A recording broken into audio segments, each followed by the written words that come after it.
Hello everybody, this is Linda and you're at Icky Chic Designs. So happy to have you here with me. Now in a previous video I mentioned that I'm going to make me a scrappy mat, big like placemat that I can put here on my desk, and when I'm shooting videos and things, that'll be look a lot prettier than what it does right now. So I have got a piece of batting here that, let me measure it out. It's the size I want. It's 24 inches long and 16 inches wide. And this would pretty much cover my working area here, like that. This will be fun, but I can't manage that size piece. So I'm going to cut this into 4 pieces, and I'm going to work it in what I'm calling a bohemian puzzle. A bohemian puzzle. Let's fold this nicely and try to get it as straight as we can. Okay. And get us 4 nice pieces out of it. Okay. All right. Let's cut the long one here.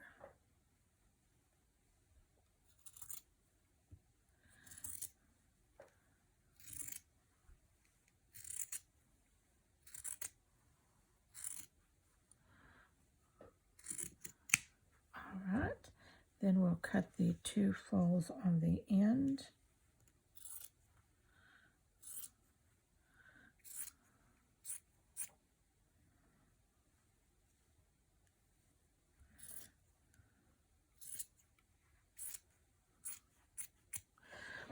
Okay, now I'm going to be making this out of my scrap scarves and fancy fabrics.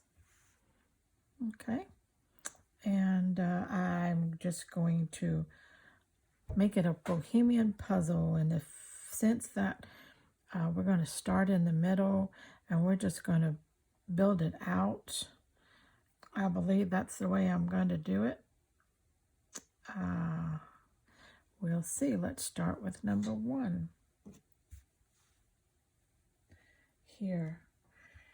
And let me get a few more of my scarves out here. I've got lots of them.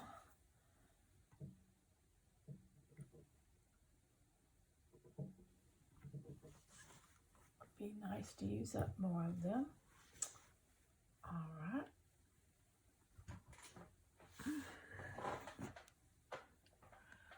Get that. I'm going to be cutting pieces as I go. So,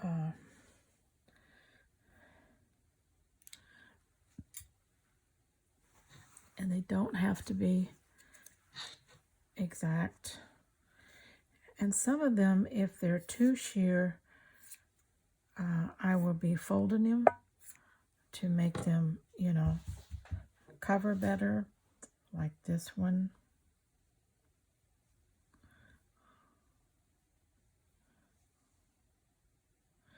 I'm going to take off that seam.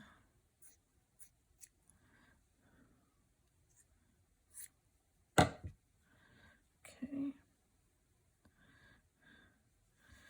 Now, that gives me a better color. I like that. All right, let's grab another piece of scarf here. Cut us a piece.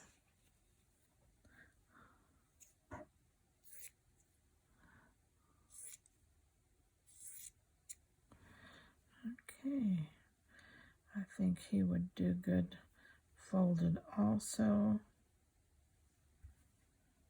Make him look right there.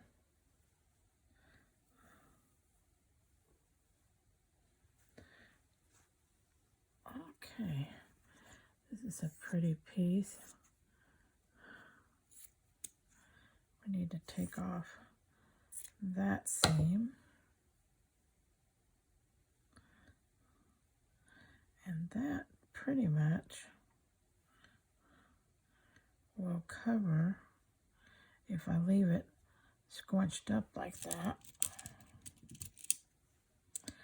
Okay, so let's pin a couple of these on.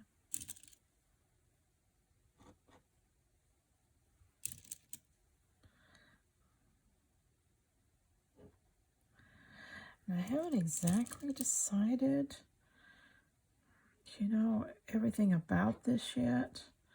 I just want to get it started so that I can see what my intuitiveness comes up with.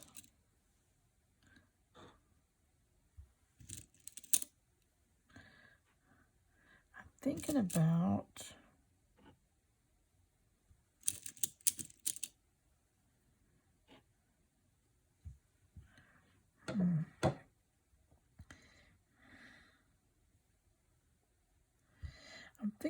stitching in the direction that I place them.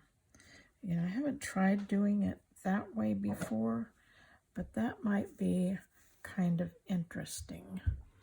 Let's see. And I could try to stay within the color tones in the thread, because that way the pretty fabric wouldn't be outdone by the threads. So that's a pretty good one for that.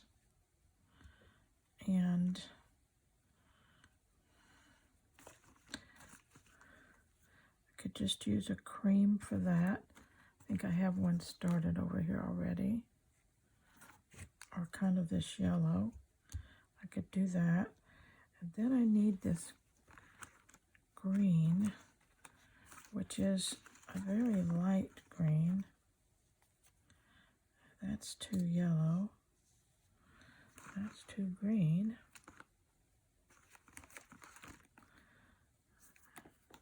That's definitely not a green. Oh, you know what? It's a blue. Blue-green would work perfect on that. So let's try that.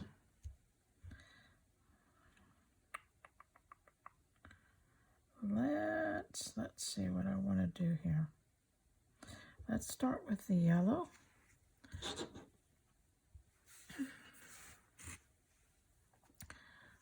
Okay, what did I do with? Okay, did I leave my needle? Where did I put my needle? Needle, needle, needle.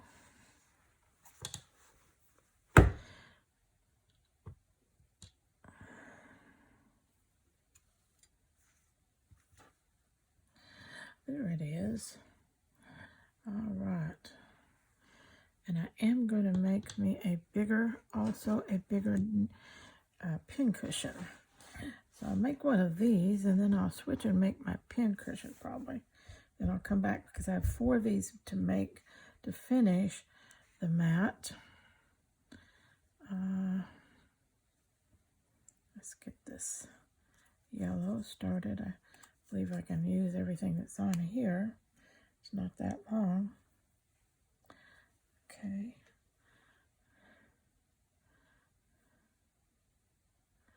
Now I'm going to use it for this mat here because I have a specific purpose that I want to have something different while on my desk when I'm shooting videos.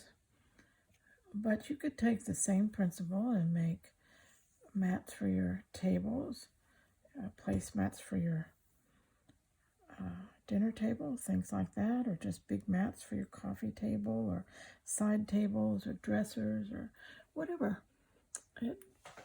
Just go for it. Or you could actually make a wall hanging or a quilt out of this. Same process.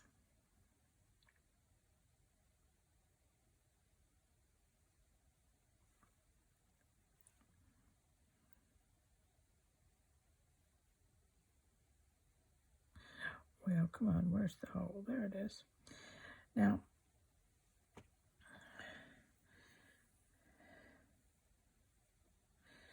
I'm just going to straight stitch it, running stitch it.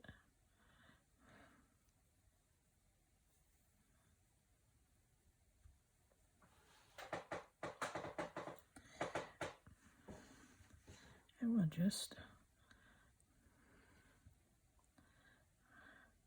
I just want to run it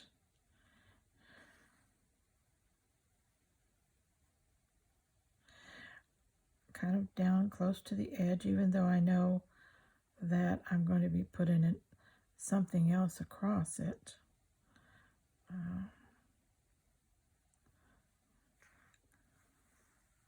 I am going to leave raw edges.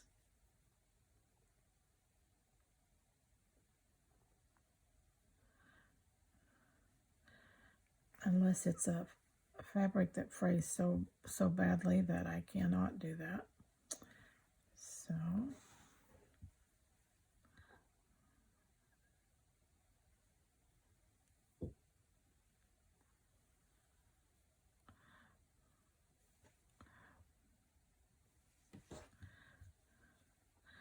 that's a nice yellow for that piece. Let's come down a little bit and pick up down here. I'm thinking that just using these coordinated threads will keep the emphasis on the color of the and patterns of the scarves.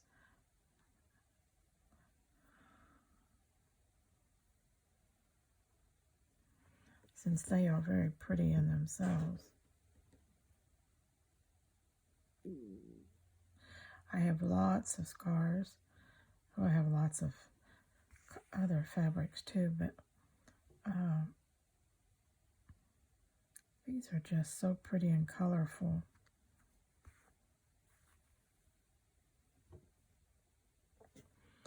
I'll take that pin out.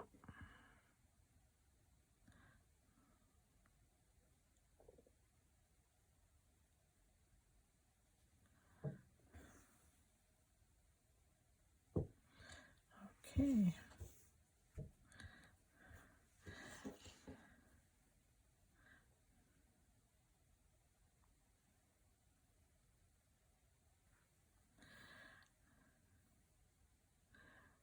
You just stitch the distance between lines that you're comfortable with and the size stitch that you're comfortable with.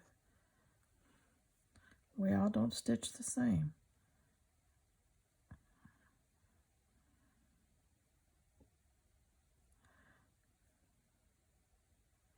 I'm using a little bit smaller stitch than I normally do, simply because these are very soft, gauzy fabrics in a lot of cases, these scarves, and stitching it a little bit smaller I think is going to strengthen that.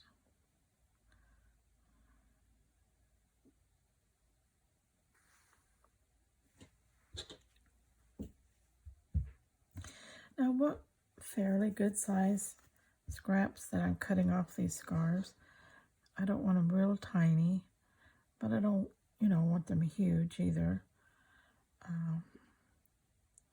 So you just also kind of gauge that the way you think you want it to look. And grab some and work along with me. I work about probably at least 6 projects at a time. And I go from one to the other. For one thing, I've always had a short attention span. I have more ideas than I have time. And I found that it was very frustrating if I stayed on one project too long, and then it would kill the creative idea that I had. So I learned to just put one down, pick up another one, or start another one, and keep rotating and rotating. And as you can see on this channel, I do get a lot of things finished. And but I do have multiple things going at one time. Another thing that does for me, I think, is that you know, every day I get up in a different mood. And so today I want to work on a quilt. Tomorrow I want to work on a pouch. Or this morning I might want to do this, and then this afternoon I might want to do something else. And so I have all these little projects started, and it's just so easy to pick it up and go with it.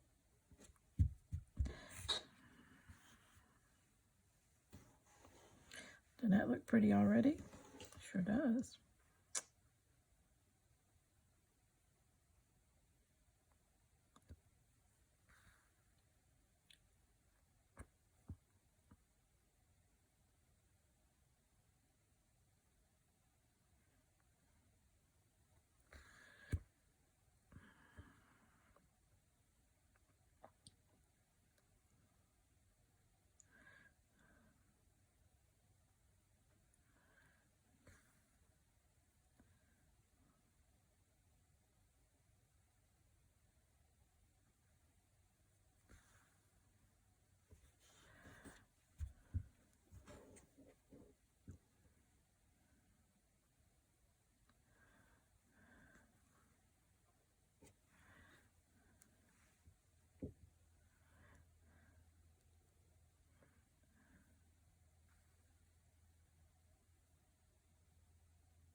Starting in the center, because, you know, through the years I've learned that sometimes that really helps me to keep not a definite pattern, but a really varied pattern. Start in the middle and just work your way out.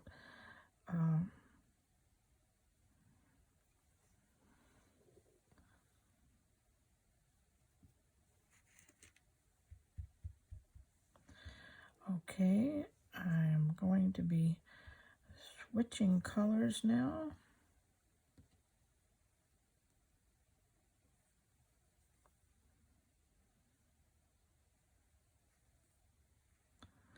I'm going to be ending up with a lot of different threads.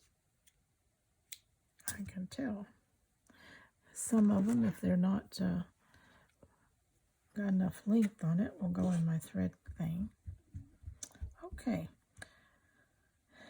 Now, this one I need to go this way. But before I do, I think I want to get some more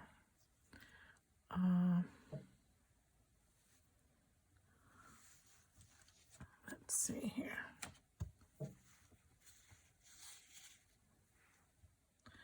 That I have already.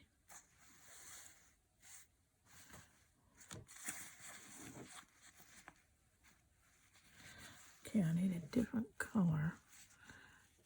Let's see what I got down here. This would probably be nice. Let me cut a swatch of that.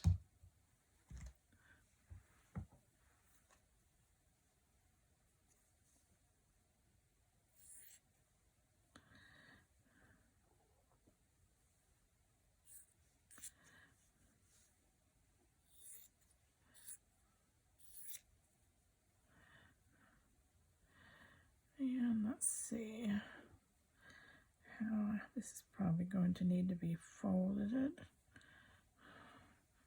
to get its depth out of that, or I may fold it this way.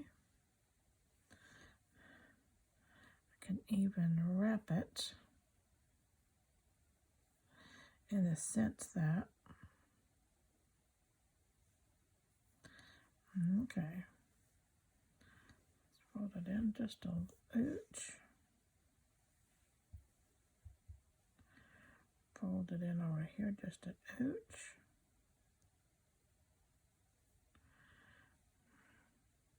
Got so many different edges here.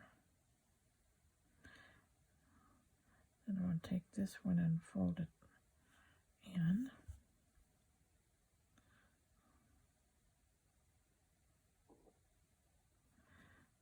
I can do what I think I want to do.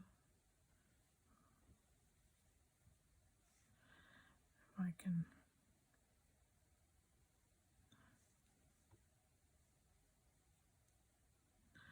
come that way, turn it under and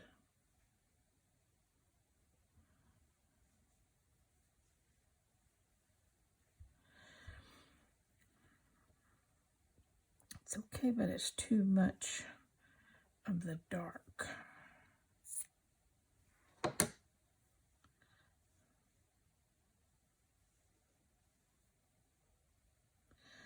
Turn it in a third and turn it in a third.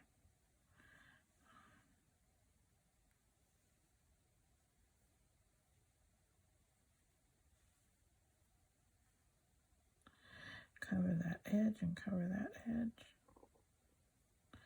I think that would work all right.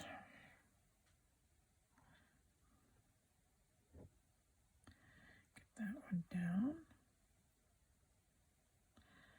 Get that one down.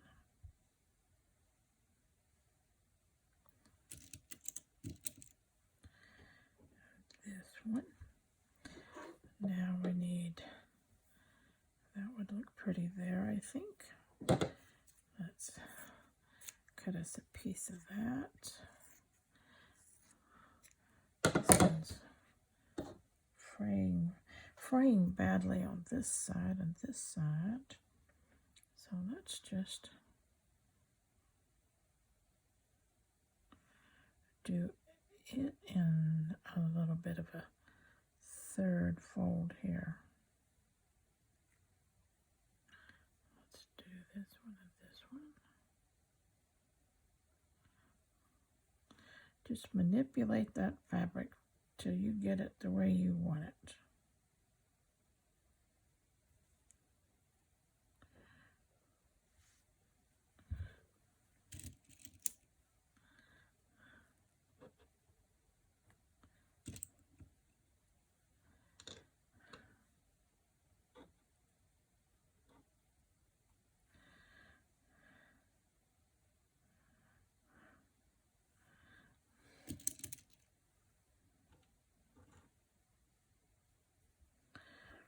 I think that will work.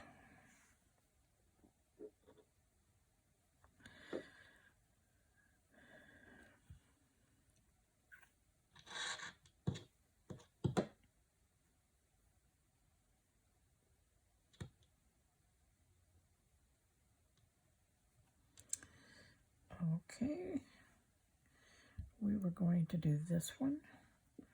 I can do that one now. Let's get him along. Maybe we can keep our extra thread that way. All right.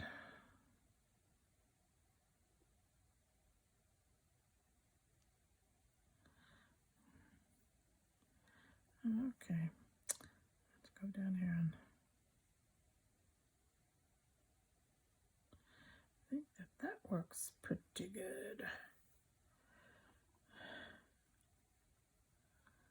See if it'll let us split it nicely without giving us too much trouble.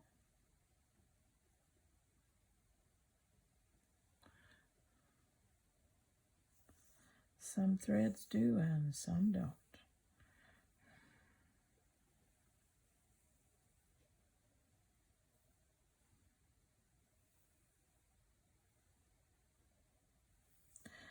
Okay, just about there.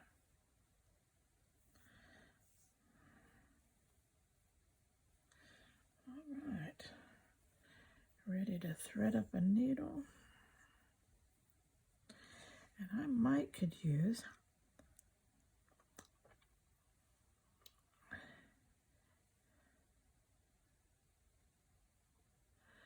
this in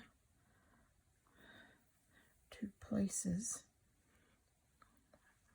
I could use it as a contrasting on this one and a blending on this one. See how that works.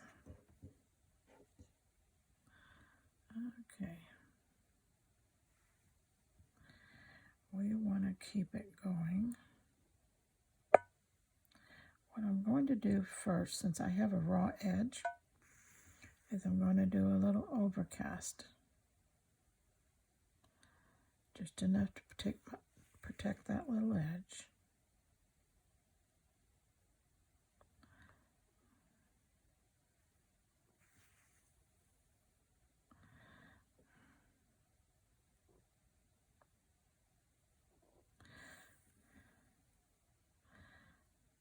Take that pin out.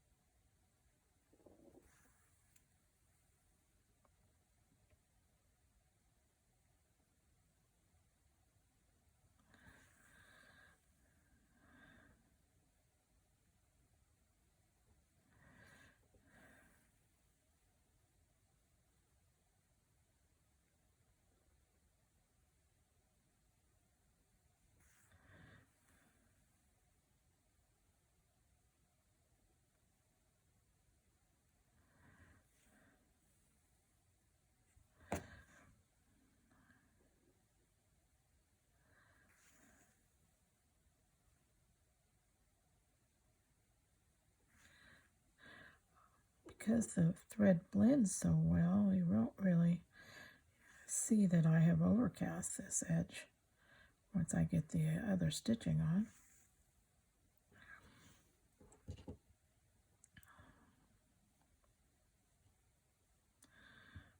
Okay. Let's run back up to the top and start there.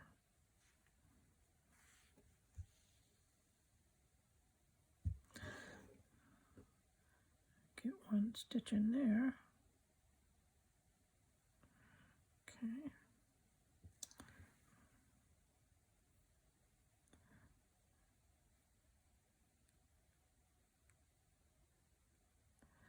Come on. There you go.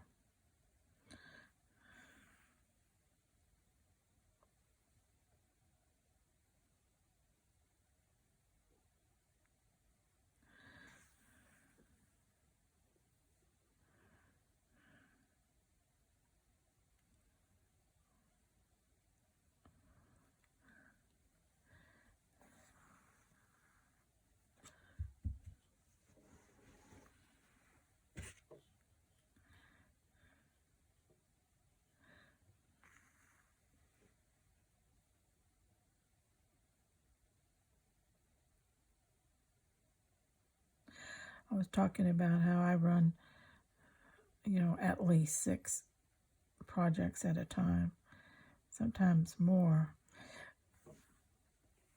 But I have friends that absolutely, that's like breaking a cardinal rule for them, because they are very much, if you start a project, finish that project before you start another one. And that is a very good mindset, especially if you're the kind of person who finds that you get you have a drawer full of unfinished projects that you never seem to get back to if you skip around. If you don't get back and finish those projects, then you definitely would be a candidate for doing it that way. Just start one project and finish that project. But, I may have 15 projects in a drawer, but I will get back to them all and I will finish them all. And so that doesn't bother me to do that. But so there's always ways to work at something. There isn't just one right way to do very many things in life. There are a few, but not too many that we have to worry about as crafters anyway.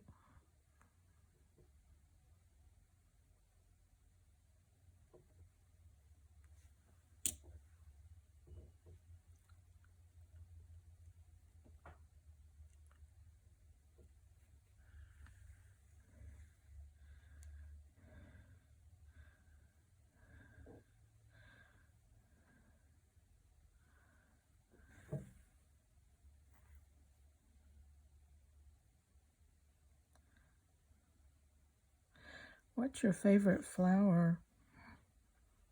What do you have in your garden and in your flower beds around your home? And if you don't have it, what would you like to have? I can't say that I just have an absolute favorite, except probably a peony. I love peonies, yet I cannot grow them here in Northeast Texas. It's not cold enough, and it's too hot, too long, and while the little bushes might survive, they don't really do well. They don't flower like they do in the more northern, cooler climates. But I think those probably would be my favorite flowers. They are just awesomely beautiful. I really envy those who can grow them. I was on a trip a few years ago, and we were traveling through Pennsylvania and New York State, and it happened to be the time of year when the peonies were in bloom. Oh, I may make my husband stop every once in a while and just admire somebody's yard and the big peony bushes they would have and the big old flowers on them. They were just so beautiful. All right, I'm going to take my thread and run it down the back side here. Get down to the bottom where I can get started on that other piece.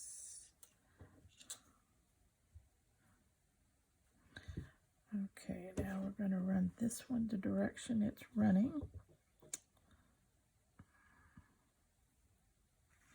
Because it has a folded edge, I'm not having to do a overcast on it. So we'll just let this thread be a coordinating light, dark, contrasting, I should say, light and dark on this color.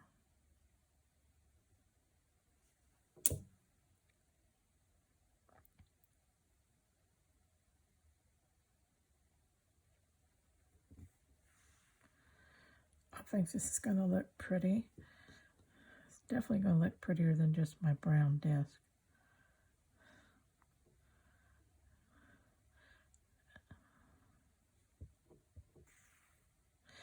And I'm kind of thinking about doing one side and then do the same size, different fabrics, and then put those together so that they'll be reversible. I'm thinking that would be a very good thing to do.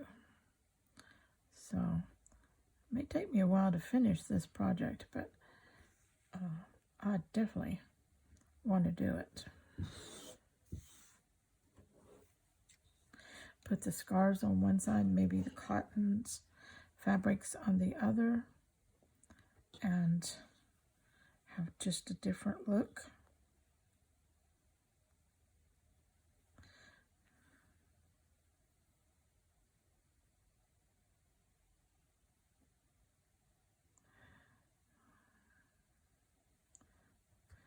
I know you can go to the hobby store and buy all kinds of table toppers and papers and mats and things that already are very pretty and decorative, but I just wanted to make my own.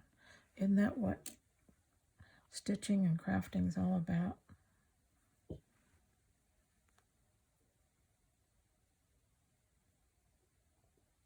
I also thought this would be a really good project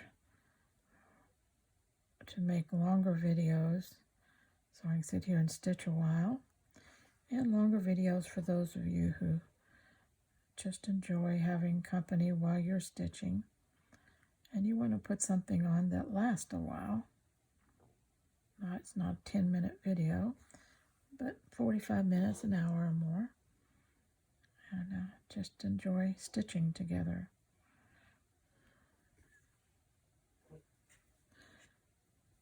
I don't have to talk nonstop.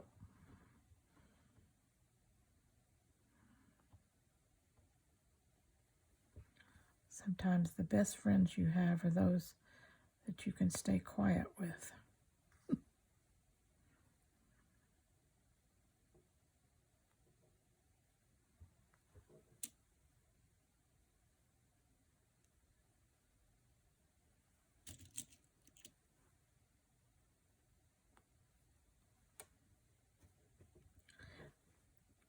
That's a difference, isn't it? That looks good.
I think I better tie this off before I lose my thread.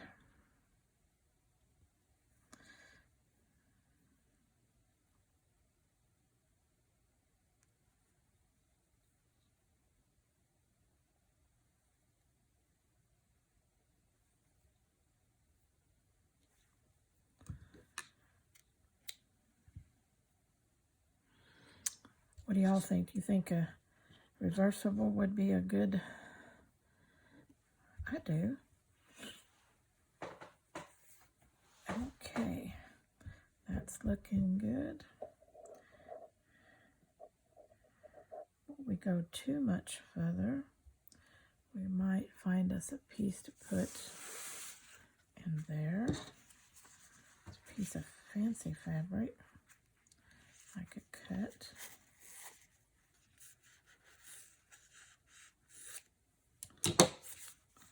Would go in there good.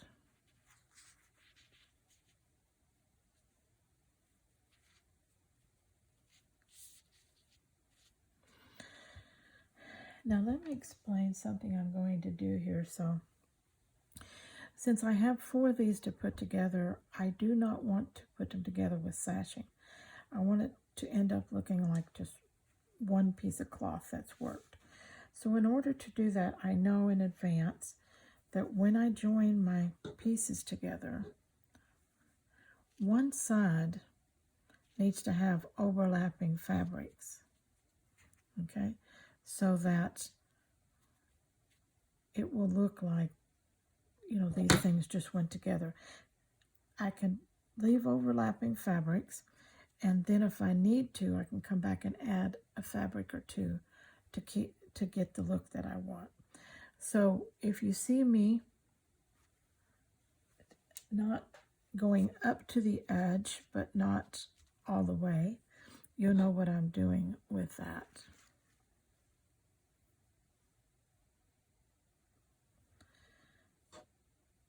Okay, let's see. I want to angle that so I catch those raw edges.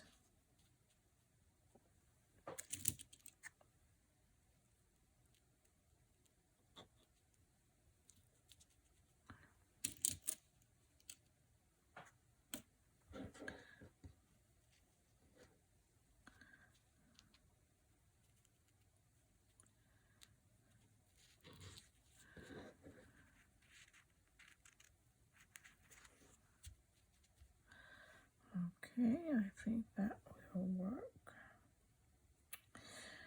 I have to think about that. Do I set to really the way I want to do it?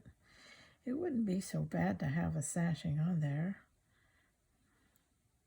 But I really don't. I really want it to be one continuous mat.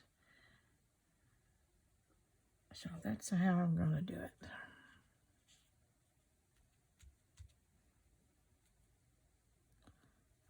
Okay. All right. Let's see what else we got up here. Got this pretty scarf.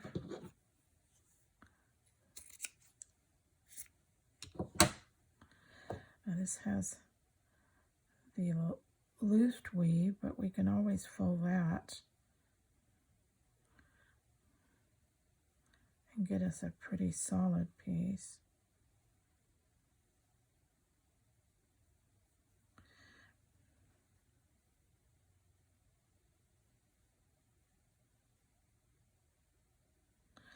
This is a wrinkledy fabric.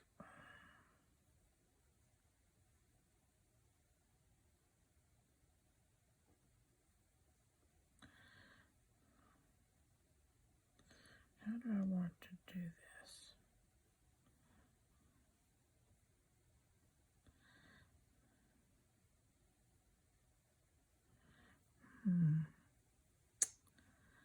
That might be a different. You know what? I may use this as an embellishment in areas where I need to fill in a little bit. So let me cut that off and just use the pink solid and save that. Okay. Now,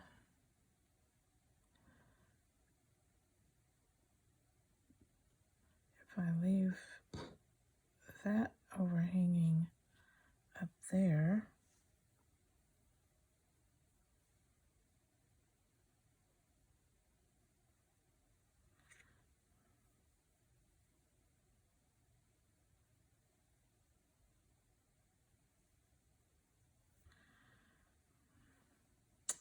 I'll save that for another day and see what I can do with this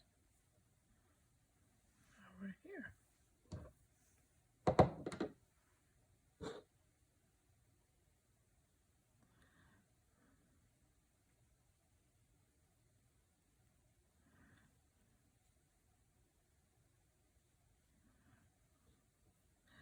How do I want to place that? Again, that's an awful lot in one fabric, but I could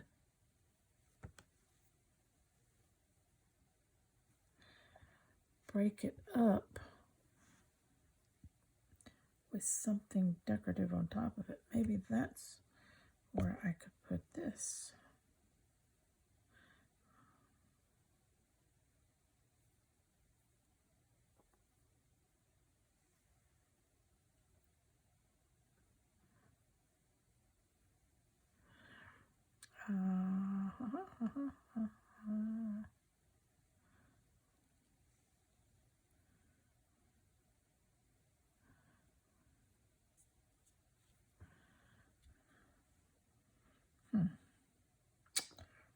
I don't know. That seems a little big.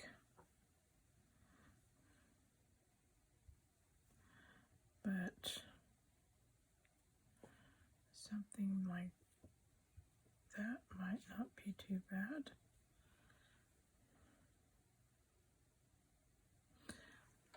Not sure about that either. Let's see what else I got down in here. A little bit of this. Kind of like it.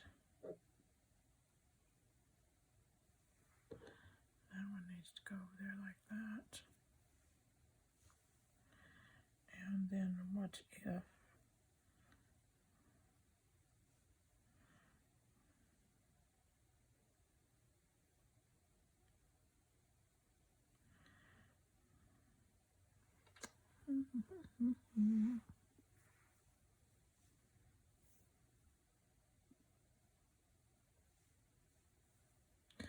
Got a lot of that. This is kind of pretty.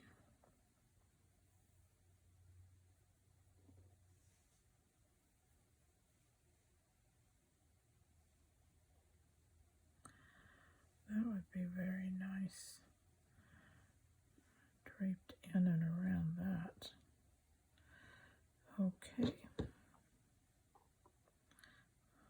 What if we take out some of this? Just leave it so far. And then start with this about there and turn it and maybe fold it. Give it some cover that darker color better.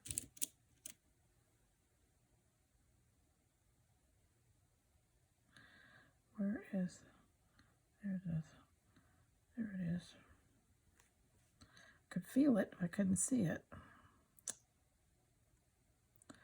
I'm always sewing in pins.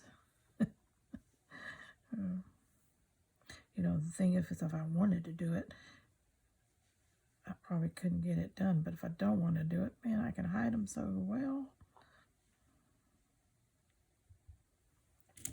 I like that because it has the pretty blues, but it has the pinks too.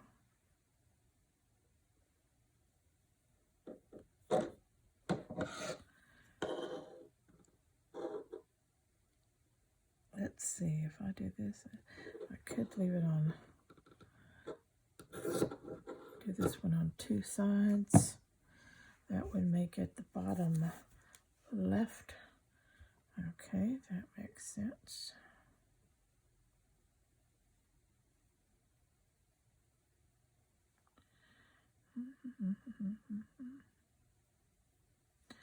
One,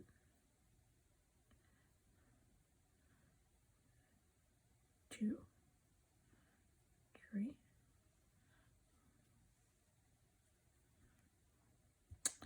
Don't like that yet.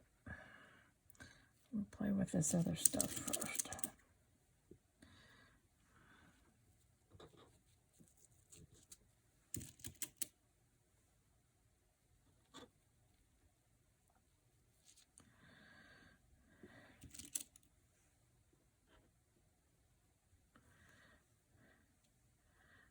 That might be pretty going across there.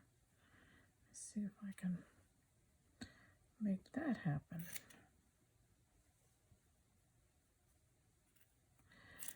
Fold this one up.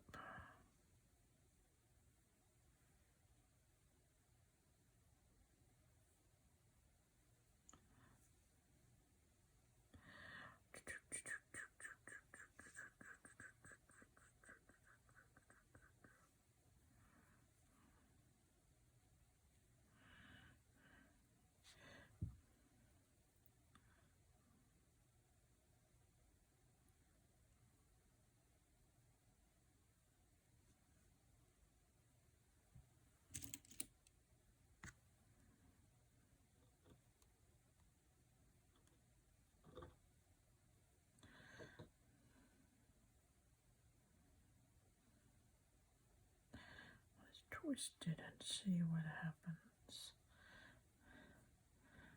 Might get a prettier look out of it. Yep. So good. All right.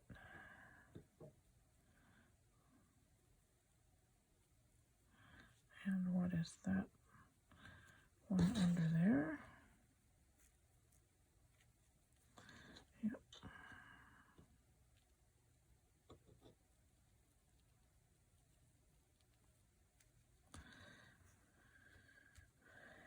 All right, we got some colors going on there. Let's see what else we have here.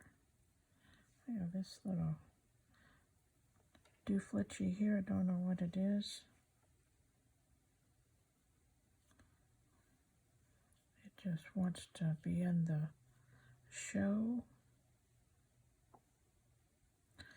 So I think we'll just let it.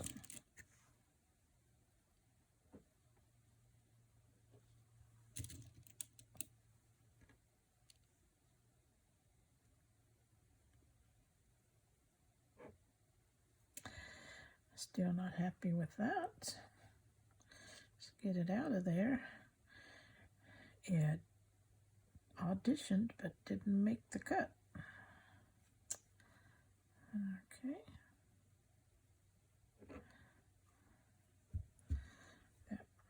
Okay, that looks pretty good. Pretty good, pretty good, pretty good. We've got everything going off our edges over here, which is what we need to happen on that two sides. And we got tons of fabric yet. Put these back in our bucket.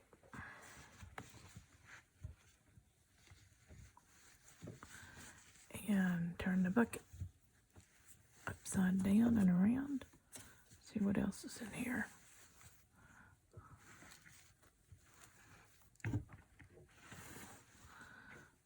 Okay. That's interesting looking.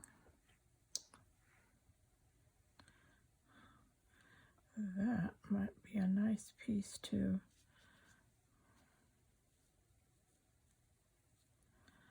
lay in there.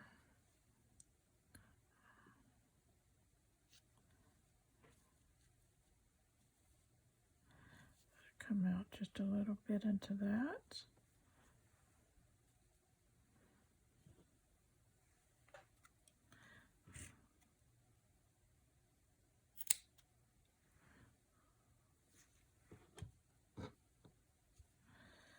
All right.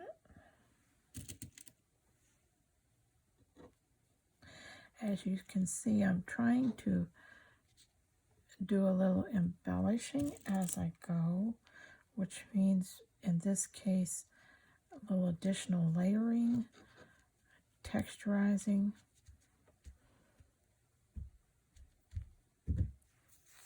so that it's all not just flat. All right.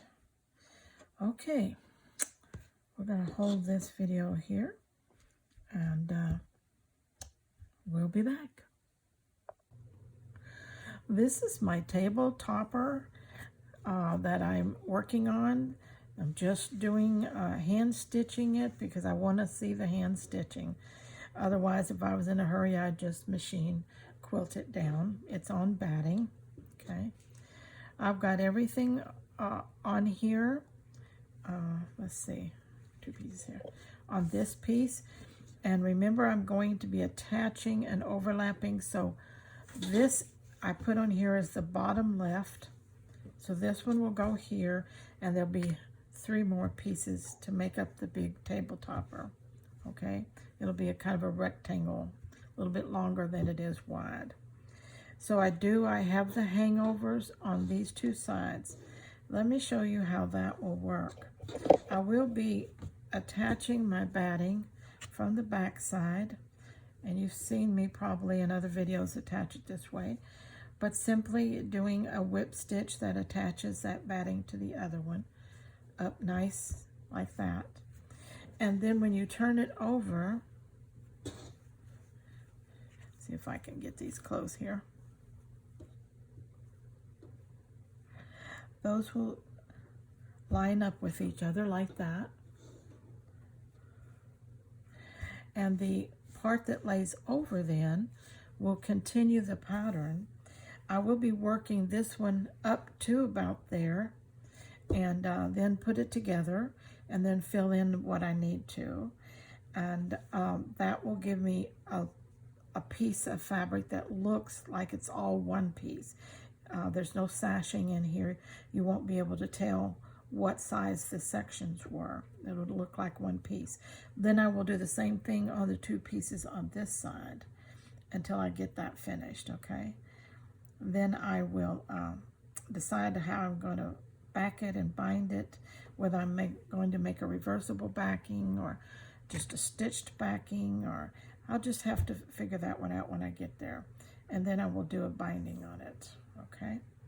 All right, so if you need something for your table, now's the time to jump in and create with me, because you can use up lots and lots of scraps on this, little scraps, big scraps, every size and shape of scrap, okay? All right, till next time.